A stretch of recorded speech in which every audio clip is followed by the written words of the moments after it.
Hi there, this is Adonai Palacios, an experienced cloud consultant at Digital Partners, and today I am going to show you 5 considerations to create a powerful and helpful digital experience site in Salesforce. So let's get it started.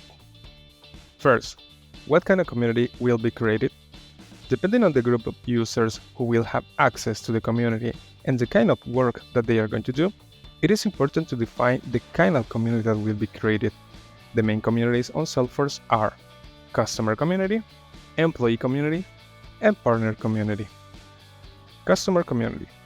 This kind of community lets customers to find important information about your business, find support, interact with other customers, have access to FAQs, knowledge articles, documentation, create cases, and any other kind of feature that help your customers to interact with your business and get help in an easy and fast way. Employee community is that kind of community that lets your employees to find relevant information to achieve their daily task, as well as provide a channel to share announcements, interact, and share training materials, knowledge base, articles, internal documentation, and so on.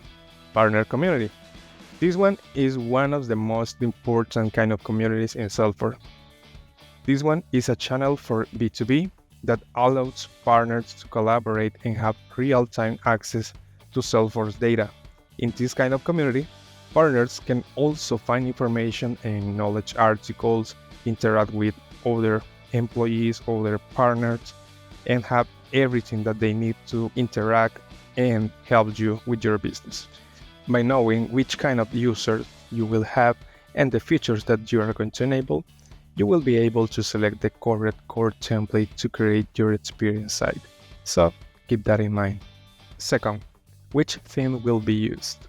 Once you create your experience site, you will need to select which theme you will use according to your needs.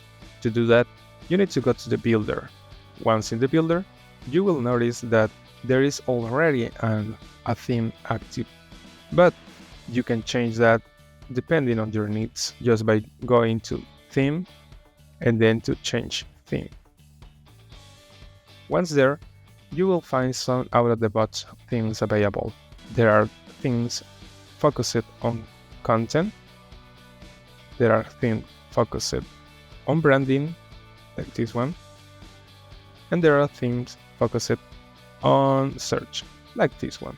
Depending on the kind of community selected, there are different out-of-the-box things available to use. Each of them has its own features and limitations, and it is also important to check the restrictions related to the kind of license being used. So this is important because it's going to have a direct impact in your user experience. So keep that in mind and select the one that best suits your needs. Third one, how will the users log into the community? Once you create your community, it doesn't matter if it is a customer community, a partner community, or an employee community. You will need to know how the users will get access to your content. Remember that in every experience site, you have the option to enable the public access. Once you enable that, you will have the guest user profile active. That means that if you go to this URL, the user will have access to your content without being an authenticated user. Then, if you go to the login page, you will have the standard username and password options. But also, if you go here to your administration and login and registration settings, you have the option to configure the single sign-on and authenticated providers, so that your users will have more than one option to authenticate their identity in the site.